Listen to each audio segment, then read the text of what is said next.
গুজব। এই দালাল বলে সর্বপ্রথমে লিবিয়া পাঠাবে, আর তারপরে ইতালি গেলে স্বপ্ন সফল হবে। ওই ঢাকা হতে দুবাই হয়ে যাবে লিবিয়ায়, আর তারপরে বোটে ইতালি, এই পথ সহজ হয়। অনেক দেশের কথা বলে দেখায় প্রলোভন, এই বাহাদুর ইতালি যাবে ভাবিল তখন। আর মাতা পিতাও সকল শুনে সম্মতি জানালো, প্রথমেই বাহাদুরের পাসপোর্ট করতে দিল। চাষের জমি সোনা দানা বিক্রি করে দেয়, মহাজনের কাছ থেকে চড়া সুদের ঋণ নেয়। কষ্ট হলো দালালের চাহিদা অনুসারে, আর টাকা দিয়ে প্রহর গণে দিনের পর দিন ধরে। অবশেষে 4 মাস পর ফ্লাইট তারিখ হয়, আর শত দুঃখের ফাঁকেও যেন সুখের উক্তি দেয়। তাই মাতা পিতা আশায় আশায় মাতা পিতা আশায় আশায় বুক বাঁধে সুখ স্বপ্ন ছোঁয়ার। বাস্তবের গল্প শুনুন, যে গল্প অতি বেদনার। বাস্তবের গল্প শুনুন, কোনো গল্প কথার গল্প নয় রে, নয় কোনো ঝুলি ঠাকুমার। বাস্তবের গল্প শুনুন, যে গল্প অতি বেদনার। বাস্তবের গল্প শুনুন।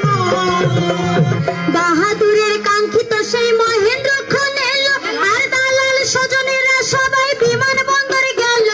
ওই ইতালিতে যাওয়ার স্বপ্নে আকাশেতে উড়ে, মা বাবার আনন্দ শুধু চোখ বেয়ে ঝরে। এদিকেতে বাহাদুরের বিধি বুঝিবাম, হয়তো আর পাবে না কারো স্বপ্ন আশার দাম।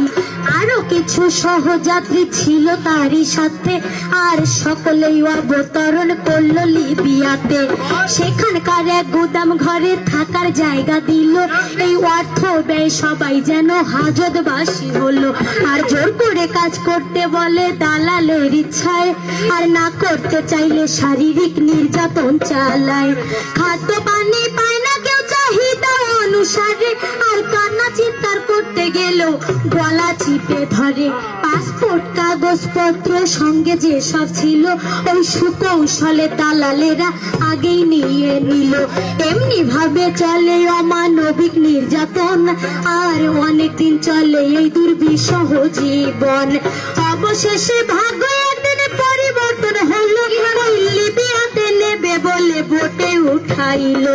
সেখানকার পুলিশের হাতে সবাই ধরা খায়, এই হাজতবাসী হয় সকলে হয়ে নিরুপায়।